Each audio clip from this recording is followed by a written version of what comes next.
CNBC TV18, celebrating 15 years of leadership.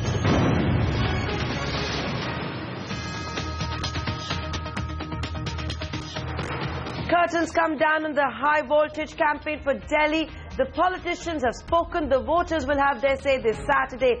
The opinion poll points to a photo finish between the Aam Aadmi Party and the BJP.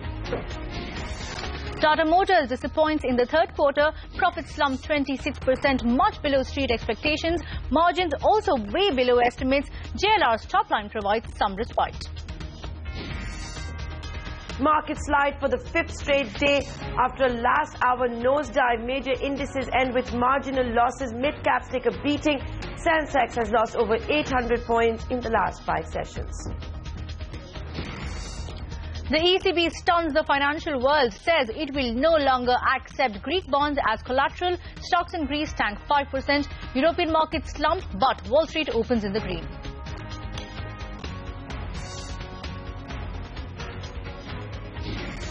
After RBI hinted that India has entered a loose monetary phase, Uday Kotak believes banks will start easing interest rates from March. Welcomes the RBI's moves to empower banks to change promoters of stressed companies. Doubts if banks will have the courage. That's the big CNBC TV18 exclusive interview.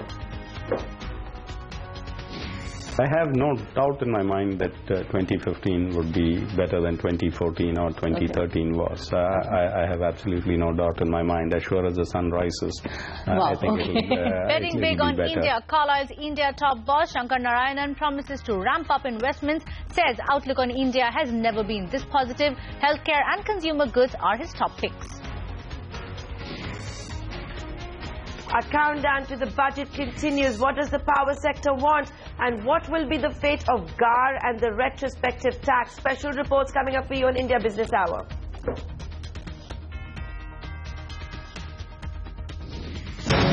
Bharatiya Janata Party.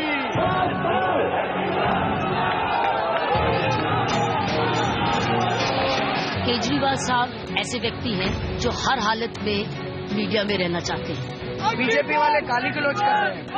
Every day they abuse me. हवा का रुख किस तरफ है कि मैंने धरती पर देखा। आपका नुकसान, उनका फायदा।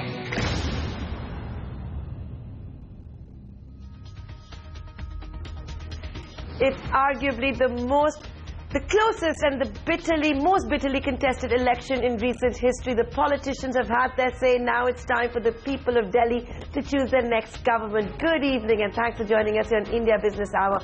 I'm Nayantara Rai. Kritika Saxena joining us from our Mumbai studio. Hi, Kritika. Hi, Nayantara. It's an election the entire country has been waiting for with bated breath, especially everyone there in Delhi. The battle for Delhi is our top story tonight, keeping us fairly busy, Nayantara.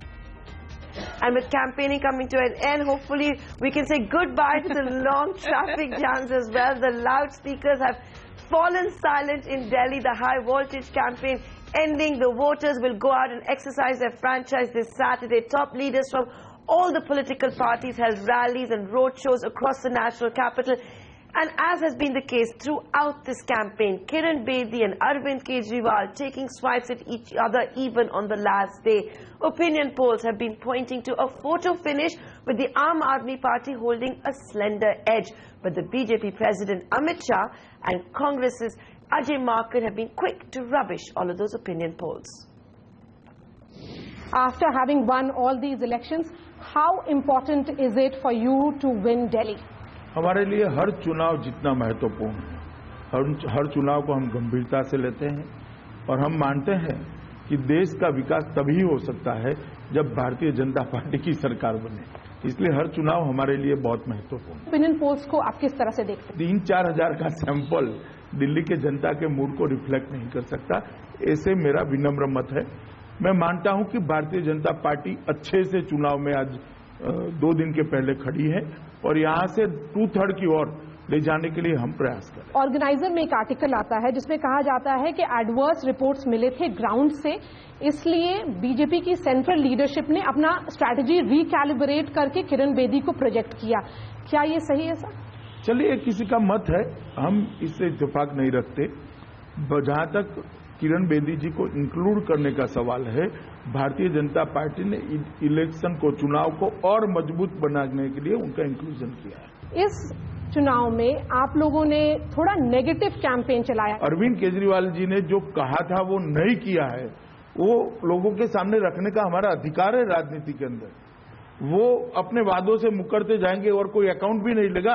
आवाम का एक exposé आया है sir, उसके बाद अरविंद केजरीवाल का कहना है कि आपकी सरकार है, अगर उन पर चार्जेस हैं तो उनको अरेस्ट कर लिया जाए या फिर एक supreme court monitored SIT team बनाकर इन्वेस्टिगेट किया जाए। देखिए, मैं समझता हूं कि दोनों चीजें 7 तारीख तक नहीं हो सकती।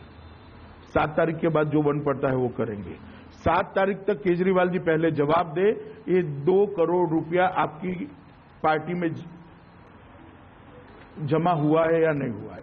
7 तारीख के पहले दिल्ली की जनता को जवाब दीजिए कि आप कहते थे कि काले धन को हम राजनीति से बाहर करने के लिए राजनीति के अंदर आए।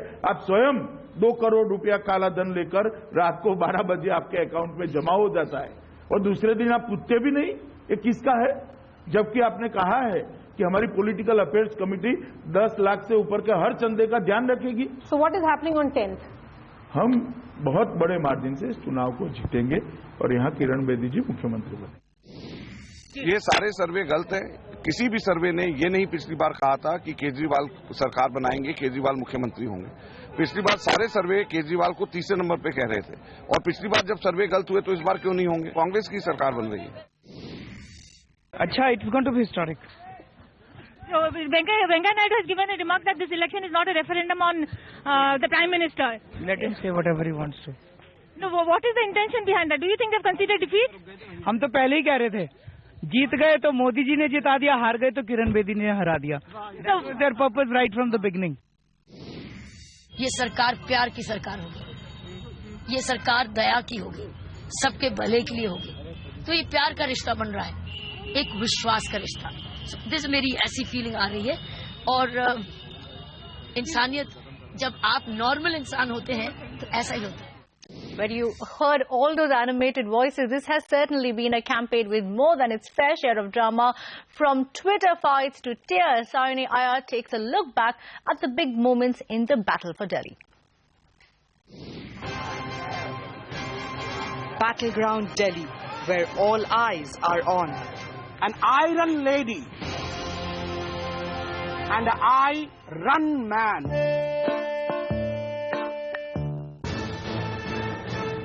Kiran Bedi and Arvind Kejriwal have taken their Twitter fight offline. Unblock कर देना। क्यों ब्लॉक करना तो ठीक नहीं है आपस में। मैं कोई गाली गलौज तो करता नहीं, मैं बड़ी सभ्य भाषा, तो अनब्लॉक कर दें। अच्छा, मैंने उनको ब्लॉक अब नहीं किया है, वो बड़े परेशान हैं। मैंने उनको ब्लॉक 1.25 साल पहले किया हुआ, जब वो अनारकी अपने आप को, उन्होंने कहा मैं अनारकिस्ट हूँ। Kiran Bedi came in with a bang, and the Aam Aadmi Party is on overdrive to ensure she goes out with a whimper.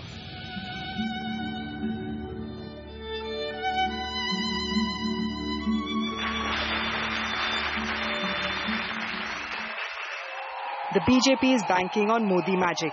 अब हमारे विरोधी लोग कहते हैं कि ये तो मोदी नसीब वाला है। The only offer the AAP wants, अगर दोनों के बीच में एक डिबेट हो, well, someone's ready. I welcome such a debate. I welcome such a structured debate. और मैं इससे डरता नहीं हूँ। We should hope not. So what's Delhi's political alphabet looking like? A for Aam Aadmi Party, B for BJP, C for Congress, D for Delhi, E for elections. Watch this space on counting day. In New Delhi, Sayoni Iyer. Well, we'll know on the 10th of February who is the winner. That is, of course, counting day. But this has clearly been one of the most fiercely fought battles in a long time. Now let's tell you what happened on the Lal Street. It was 3 p.m. and the markets were all set to snap their 4-day losing streak. But then, out of nowhere, stocks came under pressure. All the gains were wiped out, and you cannot even attribute that to global cues. Nifty managing to cling on to that 8700 mark, but it did lose about 10 points. Sensex meanwhile clocking gains of about 200 points, then ended in the red by about 30 points. Mid-cap suffered some deeper cuts, that index losing about 200 points in trade. Anuj Singhal joining us to wrap up today's trading action. Anuj, what led to that dramatic collapse in the last 60 minutes? Well, the last hour nosedive was clearly, perplexing to a lot of people. A lot of factors, actually. Greece is something everyone was talking about, what's happening there, and that is something that made a lot of investors nervous. The bond yield in Greece surged quite a bit. The index was down. Earnings clearly not matching the estimates, especially in the banking sector. That was playing a part. There's a bit of nervousness about the Delhi election, so there were a lot of factors. But the fact is that the Sensex lost nearly 400 points from day's high. And really, the real damage was not even reflected in the Sensex and Nifty. It was reflected in the mid-cap index. That was down nearly 2%. So there was a bit of panic situation as far as traders were concerned today. Let's talk about the stocks then. And right on top, really, I've chosen two mid-caps because this really was the factor that changed a lot of things, especially in the banking stocks. Earnings clearly is a bit of a worry for the market now. And you've seen PSU banks report disappointing numbers. Today it was a turn of UCO Bank and more importantly IOB, which came out with a shocker. That stock was down about 10%. In fact, banking across the board saw some selling pressure again today.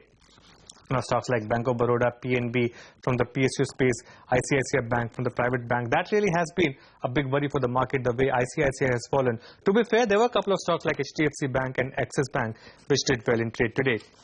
On to some other nifty losers then. We had stocks like Tata Power, Jindal Steel, ONGC. They were all down in trade. IT has taken a bit of leadership mantle now, and that's good news for the market that at least there's one large sector that's participating. So stocks like HCL, Wipro, Infosys, TCS, they were all up in today's trade. And then the high beta space that got butchered in today's trade. Stocks like Unitech, GMR Infra, GP Associates, they were down 7%, but from the day's high, down over 10% in trade. There were a couple of winners as well, stocks like Pipavav Defense, Tishman Pharma and Jubilant Foodworks. But really, the story of the day was that last 30-minute collapse. We're still scratching our heads for the actual reason, but the fact is that the move towards 9,000 will now have to wait for some more time. Thanks, Anuj, for joining us with those details. A lot of experts believing that we're going to see a lot of volatility all the way till 28th of February, which is, of course, budget day. Now let's head to earnings corner. Auto major Tata Motors reported a disappointing set of third quarter numbers. Those results came out around 7:45 p.m. So we're going to see Tata Motors perhaps being in focus in trade tomorrow. Profits slumped 26%, and that's much below the street expectations. Margins also missed the mark. Jaguar Land Rover's top line, though, provided some respite. The stock was anyway down by about 0.3% in trade today. It will be very much in focus on Friday. Farah Bukwala Vora now joining us with her comprehensive analysis of Tata Motors numbers. Farah, over to you. Well, Nandara, it certainly is very disappointing in the light of the fact that the top line beat street estimates on the consolidated basis, on the standalone basis, and as well as JLR's top line also beat street estimates. But it's the profitability which has really been where the disappointment stems from. On a consolidated basis, the sales grew by more than 10% to 69,973 crore rupees, but margins came in below estimates at 14.4% versus expectations of 17%, and PAT degrew by 25%. On a standalone basis, net sales were again above estimates at 9,057 crore rupees, but PAT losses in fact widened to 2,123 crore rupees versus 1,251 crore rupees in the corresponding period last year. But you have to take into fact that there were provisions that they had made this year, which came about to about 540 crore rupees. However, in the LCV space, persistent weakness is why we saw margins also being badly impacted.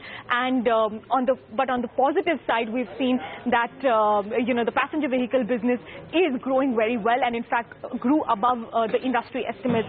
JLR again continued to do extremely well thanks to a better product mix and the success of the Range Rover and the Range Rover Sport. Net sales grew by 10.3% to 5,879 million pounds, but PAT again slipped by 4.8% 0.2% to 5,903 million on account of revaluation of foreign currency debt, which was unfavorable, as well as higher unamortized losses, as well as unhedged realizes that were unhedged. The outlook on China as well has been cautiously optimistic. Remember that the company is beginning to ramp up production in the Chinese market, and the company has said that going forward there will be a glut in the market. With that, it's back to you. Well, Farah, you've had a long day, so we'll let you go at that. All in all, watch out for the stock. As Nandara was pointing out, it came out in late evening. Farah was there at the conference all day long. Stock could be battered in trade, given that the numbers have been significantly lower than what we were expecting. Moving on to global news, the European Central Bank stunned the financial world last night. The ECB announced that it will no longer accept Greek bonds as collateral from banks when giving out loans. Now, the central bank blamed the decision to remove the existing waiver on junk-rated Greek bonds on the Greek government's determination to actually agree to a new bailout agreement. The troika of lenders want Greece to fall in line and continue to implement those austerity measures. Experts are, though, of the view that the arm-twisting maneuver will probably force Greece to moderate its position. Meanwhile, Greek Finance Minister Yanis Varoufakis met his German counterpart Wolfgang Schäuble in Berlin today. Speaking at a press conference after the meeting, he said that the two had agreed to disagree. He did add, though, that they both had a moral duty to find solution to this problem. Nandara? Well, as you can see, plenty of triggers with the European markets, and as expected, they were trading under quite a bit of pressure today. The Greek ATHEX, has been in the red throughout the trading session. At one point, down almost 5%, recovering since then, as you can see on your screen at the moment. Now, let's talk about the core markets in Europe. A sea of red over there as well. You see the frontline indices, FTSE. In fact, it's showing some recovery now. So the FTSE is up by about 8 points. The German DAX still down by about 20 points, and the French CAC is flat at the moment. On to crude prices now. We've seen crude price. Before that, let's get to Wall Street. Totally different story over there. Wall Street very comfortably in the green, pretty much ignoring what's happening in Europe and concentrating on some important earnings that are out. So if you see the frontline indices on Wall Street, the Dow, that's up 150 points. The Nasdaq is up comfortably 0.6%. S&P 500 also having a good day in trade, up by about 0.8%. From the global equity markets, let's head to the commodity markets now. The Brent crude and the NYMEX crude had erased early losses. Currently Brent at 56.56 to a barrel. NYMEX crude comfortably trading about $50 a barrel a mark. Kritika. Well, Nandara, we had quite a host of voices on the channel today. So this is CNBC TV 18 exclusive. Global deflationary pressures could help economic situation in India, says Uday Kotak, Executive Vice Chairman and MD of Kotak Mahindra Bank. Lata Venkatesh caught up with Kotak, who believes that banks will start cutting rates from March this year. The RBI over the last few months has now introduced LCR, liquidity coverage ratio, which means banks have to hold significantly higher levels of liquidity compared to earlier times, and there is a price for LCR. So banks now have to factor in the cost of LCR within its base rate calculations. And to be fair to the RBI, they have allowed banks to come out with a new model for base rates based on the new facts which are now required. When base rate was originally introduced, there was no LCR. So we have to factor in LCR in our cost of funds.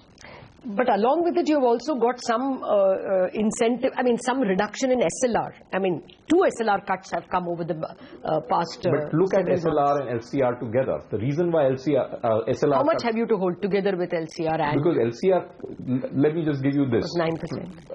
When SLR was 22%, LCR effectively MSF, which was allowed, was 7%. Yes. That is 2 plus 5. Yes. Which means 15% of SLR, and please keep in mind, SLR is statutory liquidity ratio. 15% of the SLR is not considered for LCR. Yes. Okay.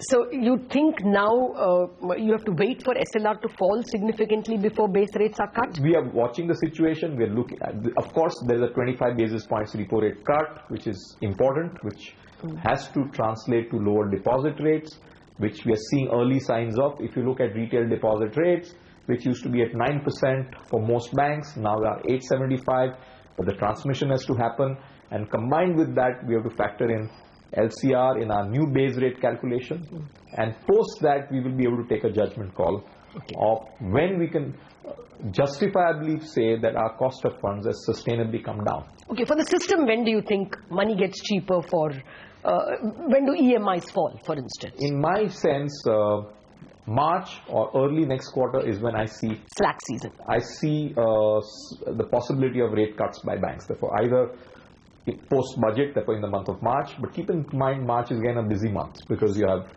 tighter credit policy. Banks will be reformulating their the base rate policy. So either March or first quarter next year, as things stand today, I believe transmission should happen. But the Kotak, they're convinced that lending rates will start coming down from next month. Here's another CNBC TV18 exclusive. The divestment drive will be to maximize value and not to meet the fiscal gap. That seems to be the new thinking at North Block. Sources say Finance Ministry is not viewing stake sales in PSUs as an instrument to bridge the fiscal gap and meet the daunting challenge of 4.1% fiscal deficit. Sapna Das now joining us with that exclusive story. Sapna, why this change of heart? Is it because the Exchequer suddenly has a lot of extra headroom when you look at crude prices, the excise duty hikes that we've seen on petrol and diesel? We still have to have the 2G auction that has to come up this month. Well, that could be one of the bigger reasons, but if you look at the disinvestment process per se, there has been a lot of pressure in order to, go through with most of the stake sales in the current financial year. Keeping the fact in mind that the government started the disinvestment drive, the calendar started pretty late in the year. At times it becomes difficult to go through with stake sales just because you have a target in mind, and of course you have a sacrosanct fiscal deficit target also, so to say, in mind. So doing away from that, probably it's a kind of an out-of-box thinking for the moment, at least for this current financial year, where the team is not going to be under pressure just to meet targets. It's going to be more in terms of how do you time your stake sale? You look at the market conditions, you look at the valuation of the company, and then you take a call on that. So it's going to be more of a measured professional call rather than just keeping the targets in mind all the time. This FI I have to meet so much, or the deficit target is so much. This is the broad thinking as of now, but this can change down the line. Keeping this in mind, it looks pretty unlikely that the current year's target is going to be met. So that is also something that we need to read in between. Apart from this, how will the new financial year pan out? Well, the numbers are still being crunched. There is no finality on the numbers as of now. But the sense that we do get is that the target could be somewhere, the pure disinvestment target could be somewhere around 40,000 crores. If you look at the pipeline that they're keeping ready, the residual stake sale is going to be apart from that. So if you look at the total receipts, they could be somewhere in the range of 55,000 crores, not very different from the current financial year, also given the way the markets are going to behave. So there are lots of caveats over here. Keeping all this in mind, around 55,000 crores is what they're looking at. Important is the fact that IOC, NMDC, NALCO, BHEL, MOIL, these are the stake sales with the RFPs that have just been floated. These are not going to happen in the current financial year. Well, let's wait and watch out for that. Sapna, thank you so much for breaking up those exclusive details. Let's take a break on that note. Coming up on the other side, foreign investors are keenly awaiting the budget to see what the finance minister has up his sleeve regarding the General Anti-Avoidance Treaty and retrospective tax. More on the key expectations when we are back. Don't go anywhere.